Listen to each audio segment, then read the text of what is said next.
If you've ever wondered why Robert E. Lee decided to take his men across these fields out here at Gettysburg on that third day in July, across the open grounds, and attack the point just off over my shoulder here, thinking that it's just complete and total bloody murder, well, we're going to give you the answer out here at the Battle of the Peach Orchard. And that's where I'm at today. The Peach Orchard, Gettysburg, Pennsylvania.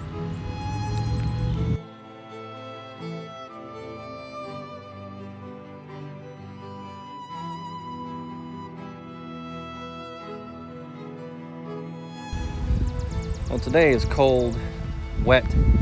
There's a light rain coming down. This morning it was slightly clear out here. But on July 2nd of 1863, it wasn't like that out here at all. It was clear out here, sunny, extremely hot, and the men were stirring around early in the morning, trying to determine what the day was going to be like. Now, the leadership on the Confederate side had a plan, and it's nothing like what the movie depicts, nothing like what a lot of people say when they talk about this battle out here. And you don't really get a good grasp for it unless you come out here and talk to an actual licensed battlefield guide. I did that for the first time not too long ago, and really got an understanding for why the Peach Orchard was so important to all of this. And that's why we're doing this video.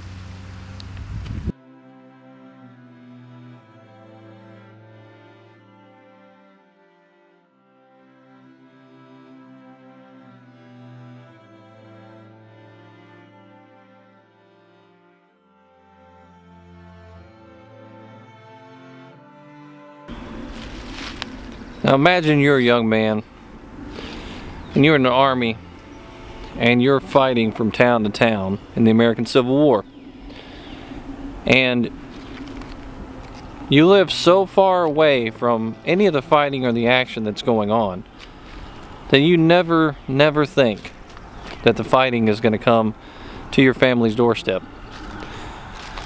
That's exactly what happened here in Gettysburg. Sergeant Wentz was a young man fighting for the Confederacy. But he wasn't just any young man fighting for the Confederacy. His family lived right here in Gettysburg. He grew up here in Gettysburg. And he comes back to Gettysburg and ends up in a unit out here with cannons facing towards his own home and the Sherfy Peach Orchard, where I'm sure as a child he probably went and played. That very road that runs down in this direction here, his unit came up through, and his battery was placed somewhere in this area right here, facing the home where he grew up, right over here on the corner of that street where the Peach Orchard is, the Sherfy Peach Orchard. Now today you go out there and you'll see it's a small portion of rocks that kind of outlines where the foundation of the home used to be. And there's a small sign out there that says Wentz, which is basically where the Wentz house was. There's a couple of capped off wells, it looks like, and that's about it. There's not even peach trees in the area where the house was anymore. And that used to be the farmstead where they were at. And then the Peach Orchard for Sherfy stretched all along behind their house. When Wentz gets back to town, his family's still in that house. And there were all kinds of stories and accounts about whether or not he went to the house. It's very possible that that happened. And the reason why is because those cannons didn't stay right here in this position. His cannons actually moved. And if you look way off in the distance over there where the road goes, and the traffic is traveling up and down that road, these cannons placed here ended up over there. And the reason why is because the Confederates took this position all the way across this field, and they swept the Northern Army out of that position and down the valley into where Cemetery Ridge is. So it is very possible that him with his cannons wheeled his cannons forward in the fury of the fight and ends up on the road opposing where his actual house is. And if you're back home and you're hanging out right next to where your home was, and you haven't seen your family in a long time, and you've been at war, and you're a soldier, put yourself in his shoes. What would you do? Would you stay with your cannons and hang out all night and talk to the boys? Or would you try to go see mom and dad? Would you try to go see your family? The human side of you has to side with the idea that you're going to go back home and try to see the family.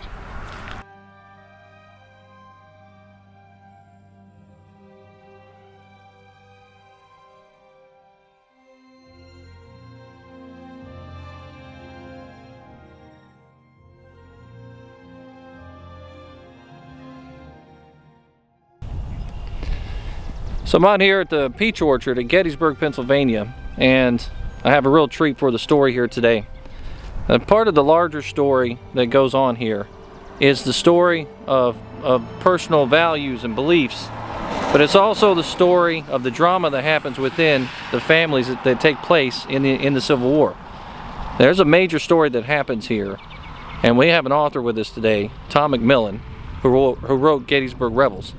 And it's one of the foremost books that I've ever read when it talks about the stories here in Gettysburg, about the soldiers and the citizens here that lived within Gettysburg and what they had to go through and endure as a family. And we're going to talk about that today. And I'll turn the camera around and you can see him today.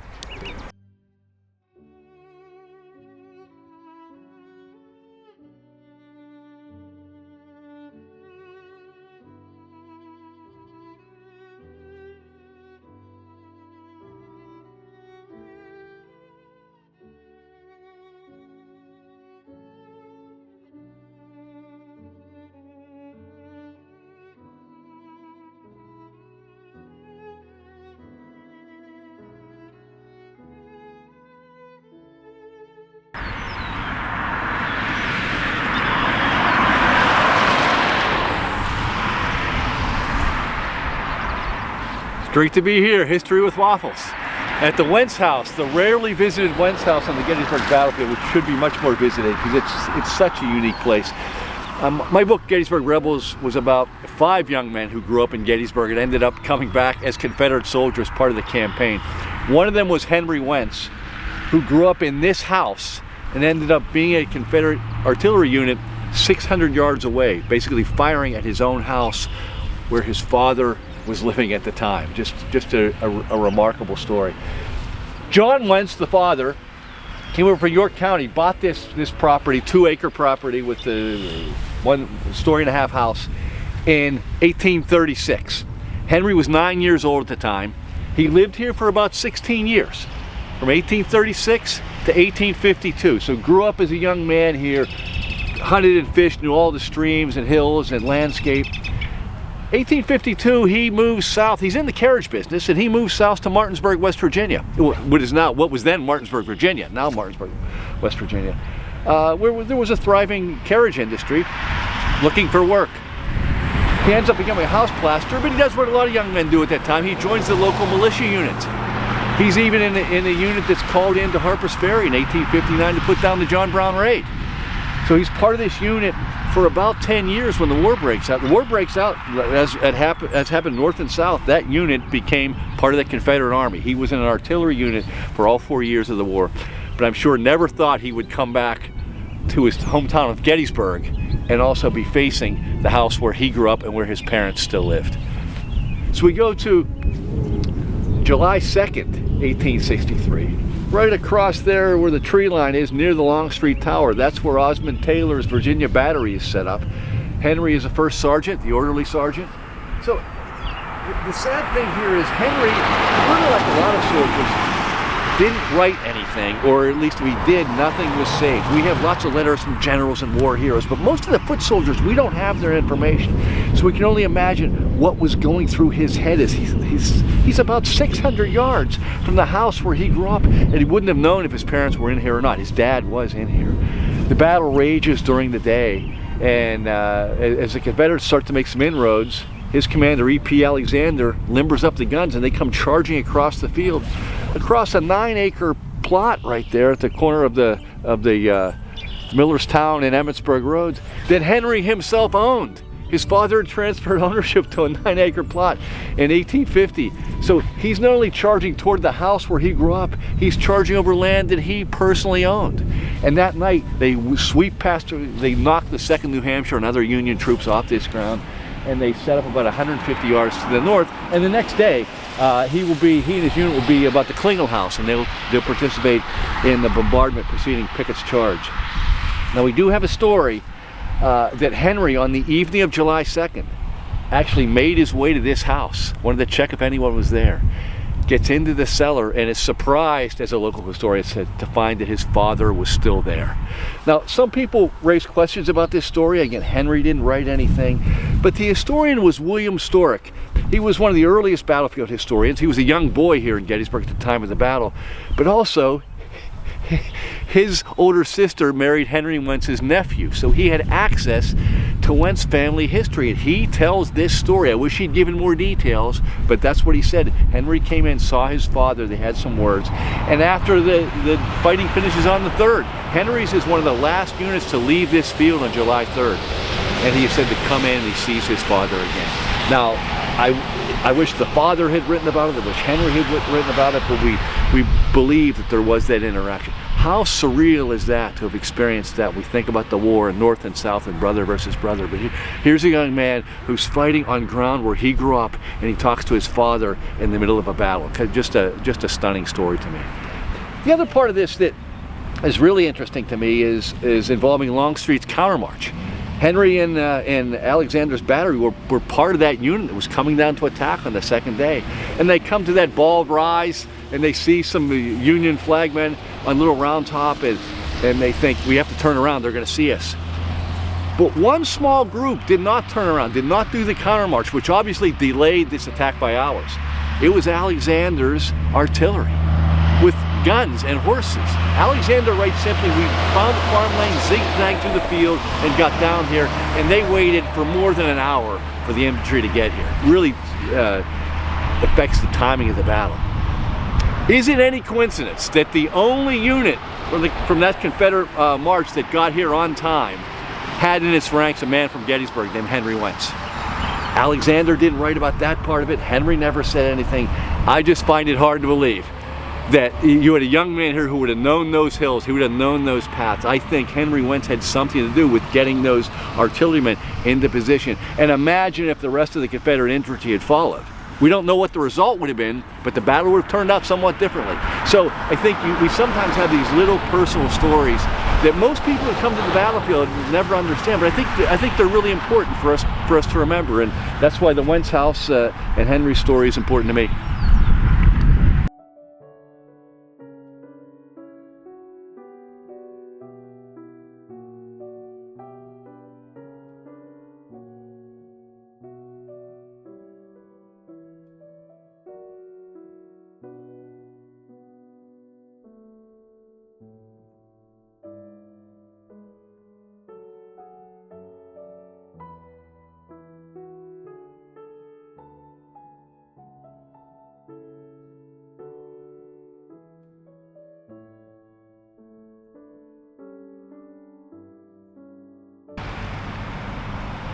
All right, so Tom, where exactly would Henry have been located during this battle in front of us here? About 600 yards away from the house, that tree line over there, where kind of the Longstreet Tower is the marker, a little closer to the road.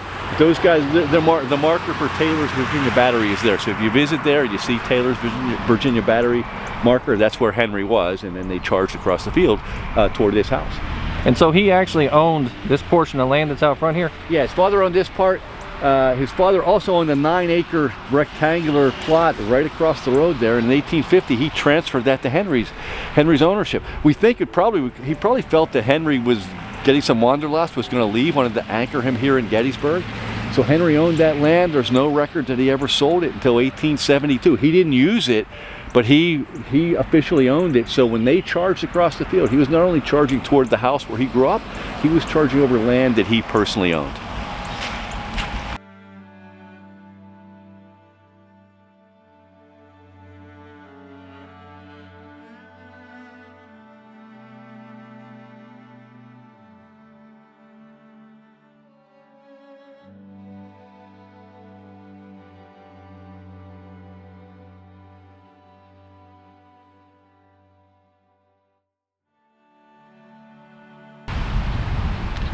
All right, so Tom, take us through the battery that's out here.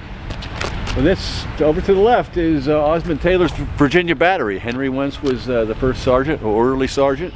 So they are petitioned, as you can see, about 600 yards from the house where he grew up. Those two trees with no leaves on them, that's just across the Gettysburg Road from where Henry grew up and where his family's house existed and where his father was in the house during the battle. Of course, on July 2nd, he didn't know his father was in there. But imagine the surreal nature of firing, not only in your hometown, but at the house where you grew up and across land right out here that you personally own. So that's, again, that's all part of this really surreal, eerie story when you think of just of all the soldiers who fought here. The one guy, Henry Wentz, who basically was attacking the property where he grew up. How important do you think a story like this is to Gettysburg? I think these are the kind of stories that you really need to tell. The personal stories are the ones that get the casual visitors. A lot of us nerds, we want to know where the 20th Maine was and where the 83rd Pennsylvania was, where the 69th Pennsylvania was. But most people who come here just kind of, they like the personal stories, and I find this one to be most fascinating. And there's a mystery to it because Henry didn't write. We know he was here. We know some of the details of what happened. We don't know what's going through his head. So you kind of play that game in your mind. What would have been going through my head if I was in that situation and my family was right across the way? Absolutely, absolutely. So I know I picked up a copy of your book over at the foundation there at Gettysburg. Where can somebody get a copy of that book? Best way nowadays is Amazon. Obviously, all the Gettysburg outlets have it. And bookstores, it comes and goes. You can get them there. You can order through the bookstores. But Amazon's the best way. Absolutely. Awesome. Well, Tom, thanks a lot for coming out here and showing us and talking to us about this farmstead and the family and Henry Wentz and the things that these people went through here at Gettysburg. Charlie, thanks. Really appreciate it.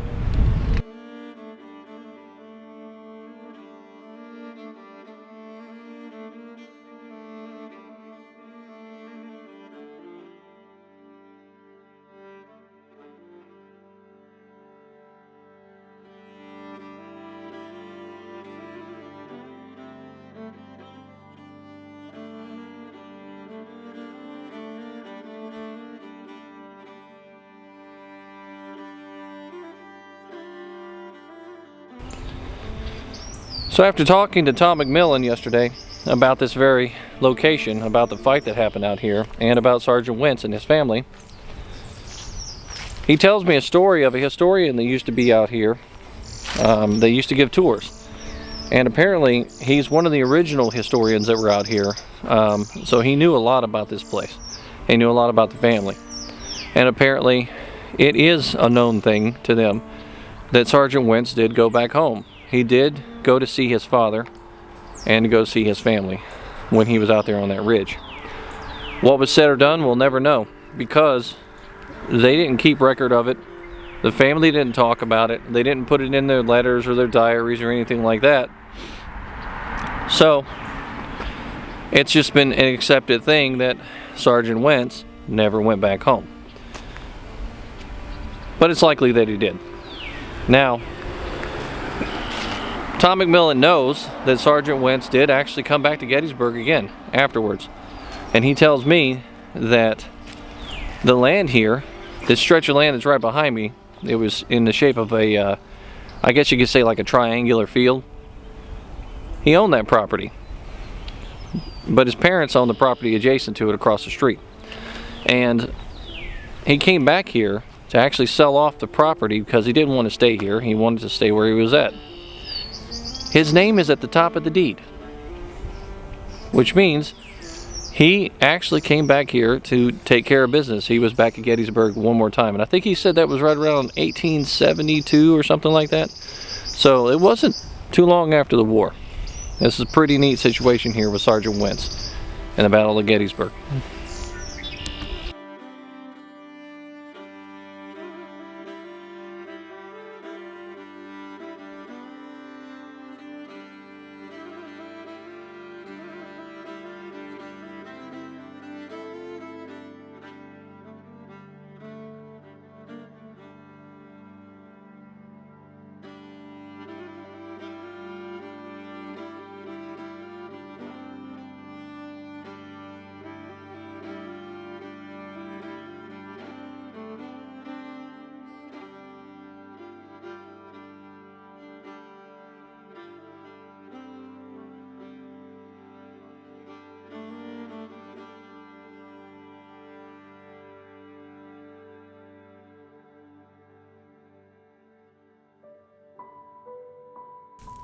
I really couldn't think of a better way to end this video than crawling through these trees here near the Roses farm, across this stream, up to the loop.